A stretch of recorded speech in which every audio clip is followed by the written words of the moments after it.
Hey guys, Joe Shrader here. It's a really exciting time here. We're about 85% complete on the building. November, December timeframe. The building will be just about 95 to 98% complete, and we'll start installing the exhibits. And we're still driving toward a spring opening of 2026. So exciting times here at the Carolina Museum of the Marine. So come on with me. I want to walk you through and show you how things are coming. I just want to point out the stone that is now inside of the Great Hall. The stone starts out rough.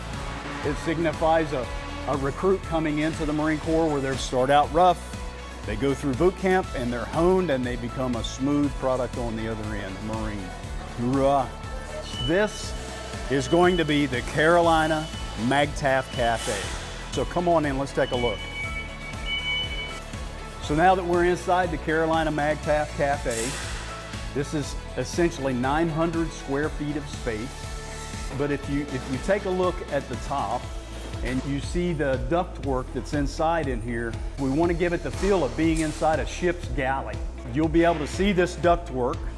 So if you've ever been inside of an old World War II ship, if you go inside, you can see that she has inside her galley all the piping and all the stuff that's in there. So that's the idea. That's how we're going to try to put the look and the feel together.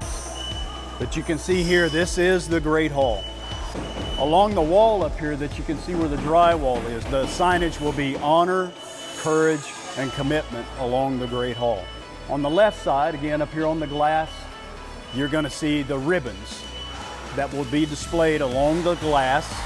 And the ribbons will be depicting all of the campaign ribbons that Marine units have served in from 1941, which was the beginning of Camp Lejeune, up until current time. As the sun sets in the west, it'll shine through the stained glass windows and it will overlay honor, courage, and commitment.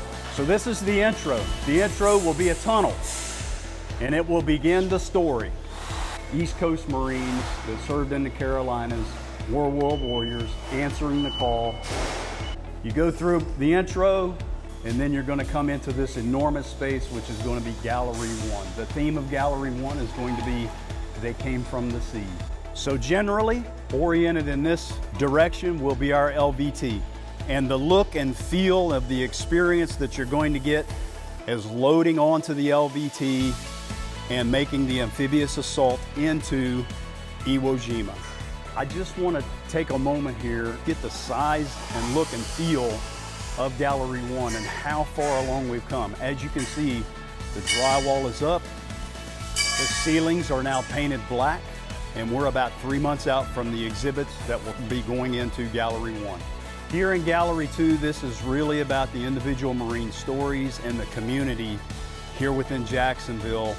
The community is our Marines, and our Marines are the community and their families. As we go through Gallery 2 on the other end, because of the significant emotional event that happened here on October 23rd, 1983, which was the Beirut bombing.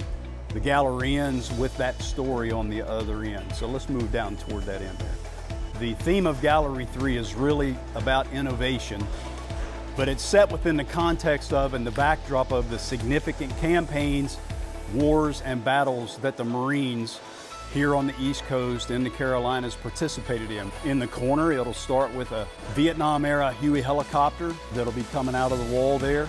So I'm standing right now what will be General Al Gray's display. So this will be the Meet the Marine station for Al Gray here at the end of Gallery 2, the beginning of Gallery 3. Right on this other end here will be the Beirut story. As you know, Al Gray was the division commander during the Beirut bombing. So we're going to come out of Gallery 3 and go into the outro. And the outro is where we bring it all together.